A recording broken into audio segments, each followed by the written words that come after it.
Alright, so this is pages 32 through 36. Alright. 2. A well drilling contractor shall record the geologic material types and thicknesses penetrated on a record that is kept at the well construction site. The record shall be available for inspection during well construction. 3. Within 60 days after plugging an abandoned well or dry hole, the person who performed the plugging operation shall provide the department or local health department with 2 copies of a report that sets forth all of the following information. A. The well owner's name. B. The location of the well. C. The well depth. D. The well diameter. E. The plugging procedure. F. The plugging material. And G. The amount of plugging material used. Standard forms for the report shall be provided by the department. When an abandoned well is plugged where a replacement well will be or has been constructed, the plugging information may be recorded on the well log that is submitted for the placement of the well, or for the replacement well. Information on several abandoned wells or dry holes within a single parcel may be submitted on a single well log form if the geologic materials and plugging methods are similar. 4. A well log shall be signed by a registered well drilling contractor. 5. Where a well drilling contractor fails to submit a well log within 60 days of the date of completion of a well or fails to maintain the drilling record pursuant to the provisions of sub-rule 2 of this rule, the department or health officer may require geophysical logging of the well to verify geologic materials and thicknesses of geologic materials penetrated. R325.1676 Pump Installation Records. Rule 176. 1.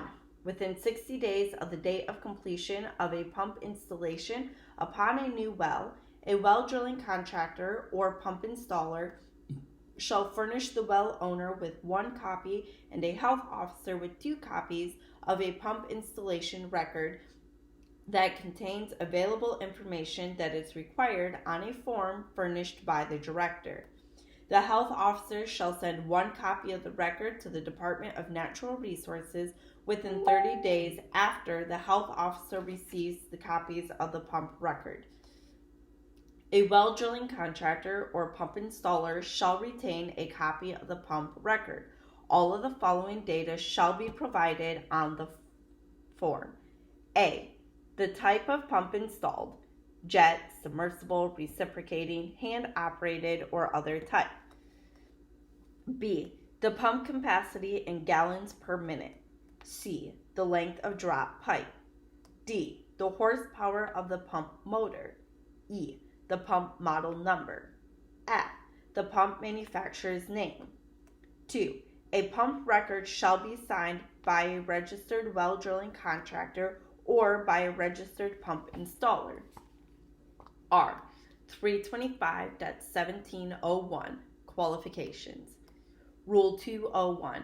An applicant who is applying for registration pursuant to the provisions of the Act shall meet all of the following requirements as applicable. A. Have not less than 2 years of well drilling experience and have completed not less than 20 wells for registration as a well drilling contractor, or have not less than 2 years of pump installation experience and have completed not less than 20 pump installations for registration as a pump installer. Well drilling experience shall have been acquired under the supervision of an active Michigan registered well driller, and pump installation experience shall have been acquired under the supervision of an active Michigan registered well driller or pump installer. The experience shall have been obtained within the past 5 years. B. Be not less than 18 and have completed high school or submit proof of equivalent education.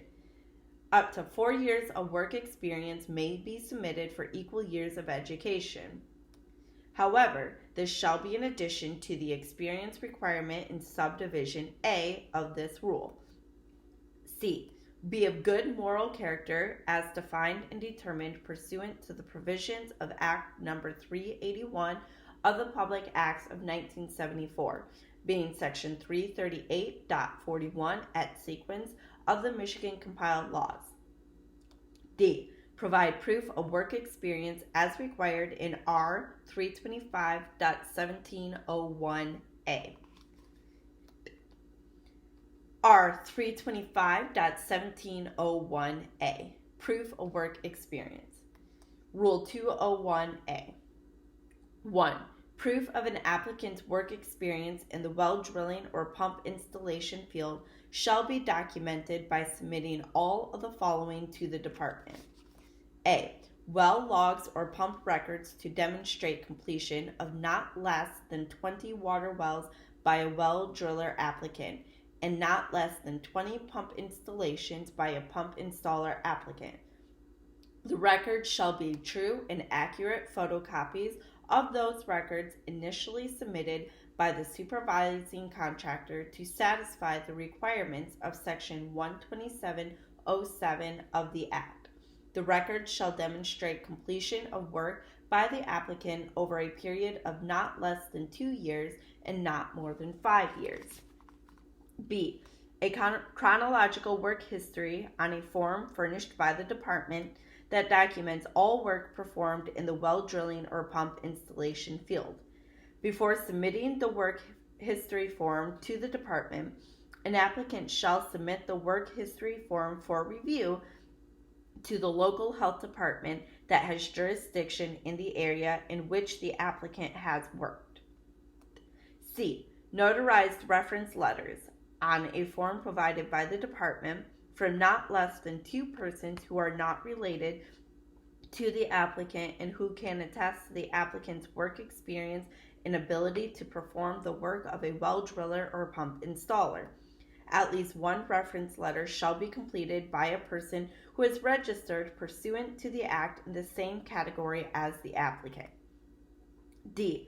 Any of the following which verifies that the applicant has acquired the minimum experience and which identifies the applicant's occupation as a well driller or pump installer and states the name of applicant's employer.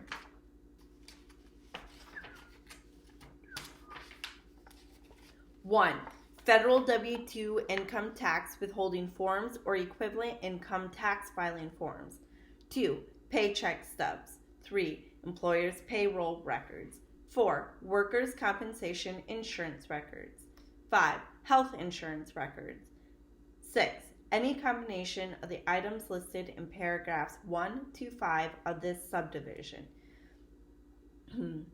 2, documentation of completion of an apprenticeship training program established by the Michigan Well Drillers Association or a similar industry organization may be accepted in place of the proof of work experience that is required in sub-rule 1 of this rule, if the training program has been approved by the department and the advisory board created by this act.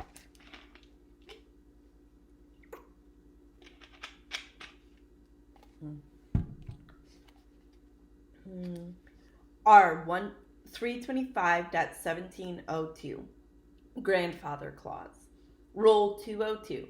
A well driller or pump installer who filed a pre-qualification experience record with the director before May 1st, 1967 may, upon application filed by April 30th, 1994, be registered without meeting the education qualifications and without taking the written examination if the well driller or pump installer has been continuously employed in the water well trade. R 325.1703 Submission of Applications. Rule 203. 1.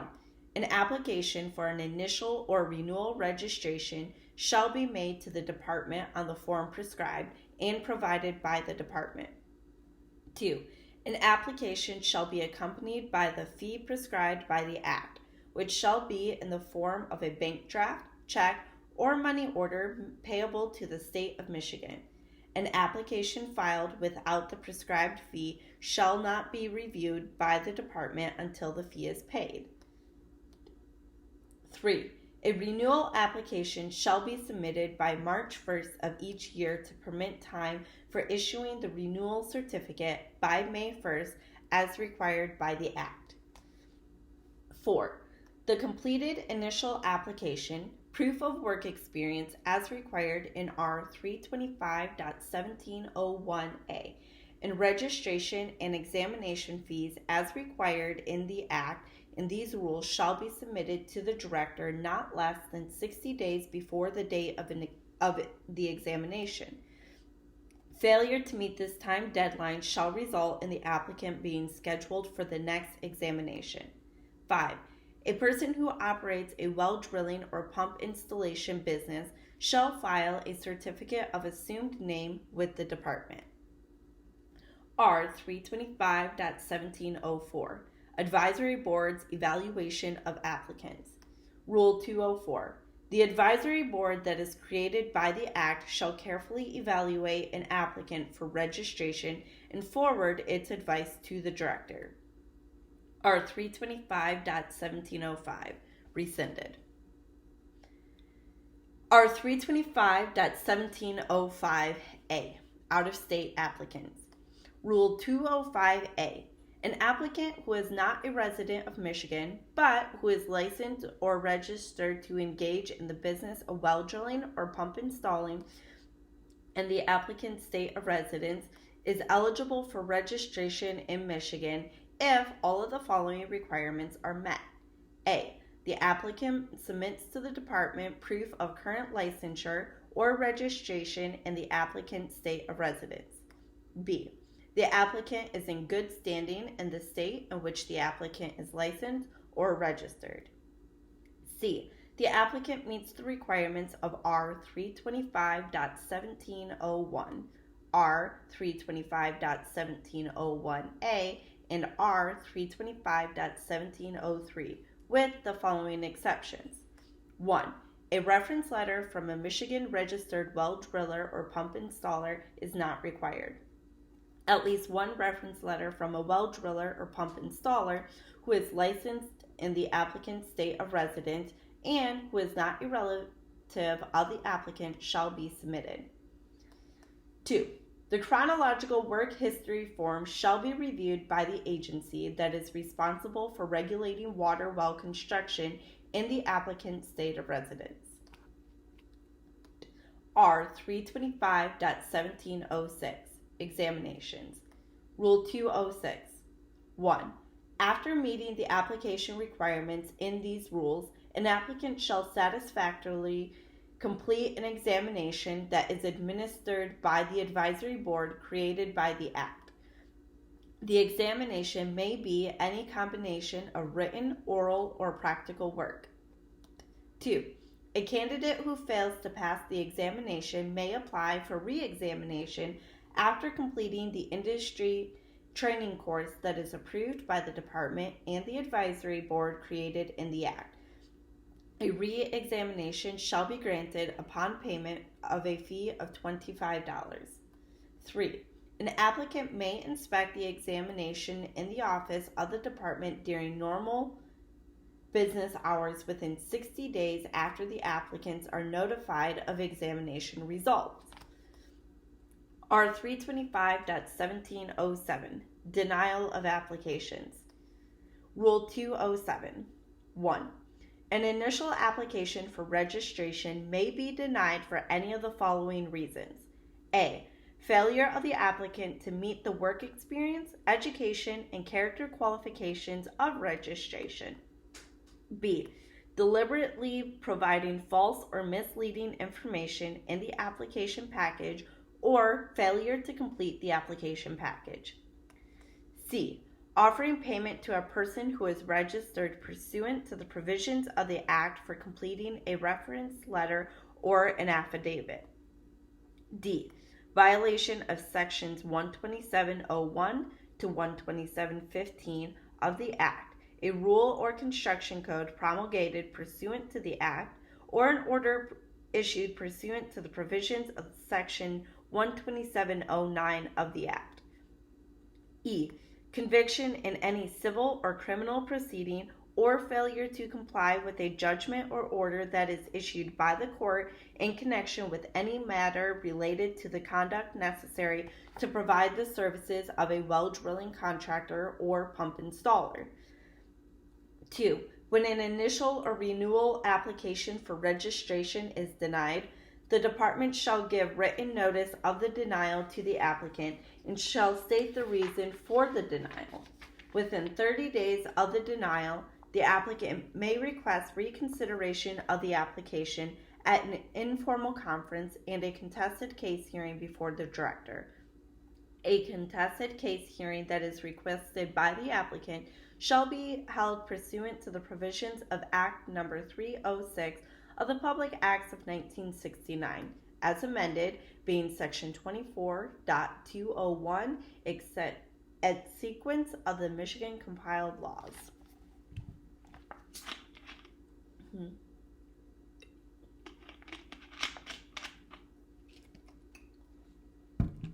R325.1707A. Suspension or revocation of certificate. Denial of renewal application. Rule 207A. A certificate of registration may be suspended or revoked, and an application for renewal of a certificate of registration may be denied for any of the reasons listed in R325.1707, or for any of the following reasons. A. Failure to complete the renewal application. B.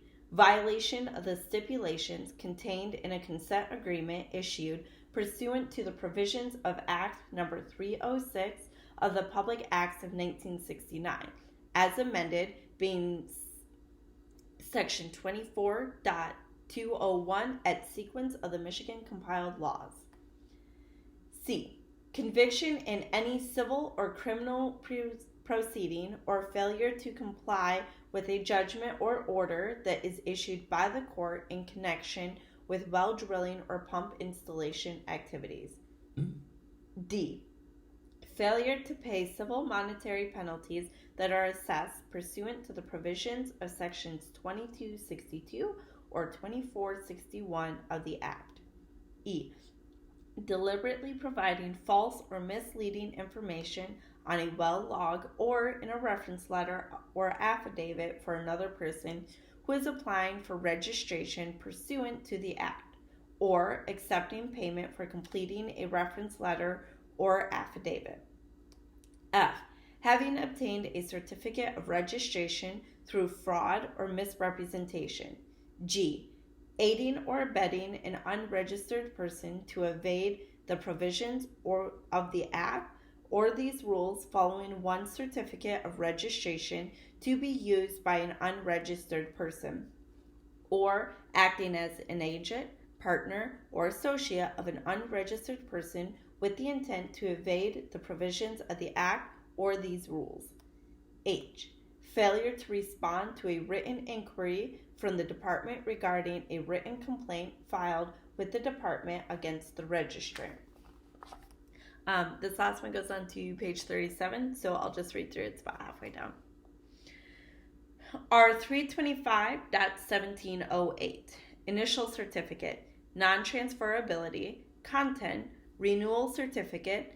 Content. Notice of change in applicant information. Notice of loss of registered contractor representative. Rule 208. 1. The initial certificate that is issued to a registered well drilling contractor or registered pump installer is non-transferable, shall be suitable for framing, and shall contain all of the following information. A. The name of the registrant. B. The business name. C. The date of issuance. D. The expiration date. E. The registration certificate number. And F. The signature of the director. 2. A renewal certificate shall consist of a registration card in duplicate and shall contain all of the following information. A. The name of the registrant. B. The business name. C. The expiration date. D. The registration certificate number. E. the signature of the director. One section of the card shall be kept with the original registration certificate, and a copy shall be carried by the person who represents the registered contractor. 3. Within 30 days of any changes in the information on the application that is submitted to the department, a registrant shall inform the department of the changes. 4. Within 10 days of the loss of the sole registered contractor representative, a firm, partnership, or corporation shall notify the department of the loss. The firm, partnership, or corporation may continue to engage in the business of well drilling or pump installation. If a qualified individual applies within 30 days of the loss of the representative to take the next scheduled registration examination on behalf of the firm, partnership, or corporation, or if another registered contractor is employed within 30 days of the loss of the representative. If the applicant fails to successfully complete the examination, or if a registered contractor is not employed, the firm, partnership, or corporation shall immediately cease operating in the well drilling or pump installation field.